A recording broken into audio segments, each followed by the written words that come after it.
Hi friends, எல்லாரும் எப்படி இருக்கீங்க? நல்லா இருக்கீங்கன்னு நினைக்கிறேன். புது வருடம் பிறந்துருச்சு.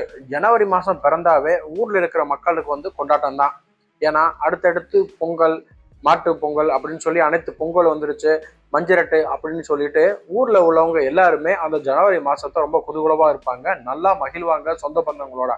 ஆனால் நம்மள மாதிரி வெளிநாட்டில் இருக்கிறவங்களுக்கு அந்த மாதிரி வாய்ப்புகள் கிடைக்குமா? கிடைக்காது. நம்மள பல பேர் விடுமுறையே இல்லாமல் வேலை செய்யக்கூடியவங்க தான் அதிகம். அப்படிப்பட்டவங்களுக்கு என்ன இங்கே என்டர்டைன்மெண்ட் இருக்குது அப்படின்னு பார்த்தீங்கன்னா, சோசியல் மீடியாவில் டிக்டாக்கு, யூடியூப், ஃபேஸ்புக்கு இதை பார்க்குறதா நமக்கு அதிகப்படியான ஒரு பொழுதுபோக்காகவே இருக்குது. ஏன்னா நமக்கு வேற எங்கேயும் போகிறதுக்கான வாய்ப்பும் இல்லை, போகிறதுக்கான சொந்த பந்தங்களும் இல்லாத ஒரு சூழ்நிலையில் நம்ம எப்பவுமே வேலை, ரூமு, சாப்பாடு இப்படி தான் நம்ம பொழுது ஓடிக்கிட்டு இருக்கு.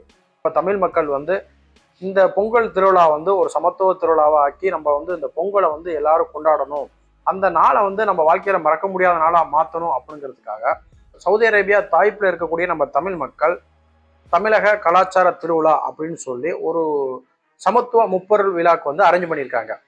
நீங்க சவுதி அரேபியா தாய்ப்பு சரௌண்டிங்ல நீங்க இருக்கீங்க அப்படின்னா வர்ற ஜனவரி 16ஆம் தேதி 16/1/2026 வெள்ளிக்கிழமை இங்கே ஏற்பாடு பண்ணியிருக்காங்க. QR கோட இதில் இணைக்கிறேன். நீங்க அதை ஸ்கேன் பண்ணீங்கன்னா உங்களை அந்த வாட்ஸ்அப் குரூப்ல இணைச்சு நீங்க உங்க லொக்கேஷனை அந்த வாட்ஸ்அப் குரூப்ல இருந்து நீங்க எடுத்துக்கலாம். அன்றைய நாளை மிகவும் மகிழ்ச்சிகரமா கொண்டாடணும் அப்படிங்கிறதுக்காண்டி பலதரப்பட்ட ஏற்பாடுகளை பண்ணியிருக்காங்க நம்ம தமிழ் மக்கள். பொங்கல் வைக்கிறது, சிறுவர்களுக்கான விளையாட்டு போட்டி, பெரியவர்களுக்கான விளையாட்டு போட்டி, மகந்தாணி வைக்கிறது, கிறிஸ்மஸ் கேக்கு வெட்டுறது, கிறிஸ்மஸ் சாத்தா மாதிரி பரிசு பொருட்கள் கொடுக்கறது மற்றும் கலை நிகழ்ச்சிகள்லாம் இது மாதிரி பலதரப்பட்ட ஏற்பாடு பண்ணியிருக்காங்க. கண்டிப்பா வேலை, வீடு அப்படின்னு இருந்து நம்ம கஷ்டப்படுறவங்களுக்கு இந்த ஒரு நாள் நமக்கு கொஞ்சம் மகிழ்ச்சியா இருக்கும் தான் நினைக்கிறோம். இந்த ஒரு நாள் நமக்கு ஒரு மாற்றத்தை ஏற்படுத்தும்.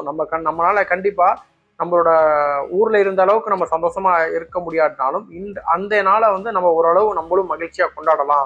நமக்குன்னு டைம் ஸ்பெண்ட் இருக்குது, ஒரு நல்ல ஒரு ஆப்பர்ச்சுனிட்டியா தான் இருக்கு.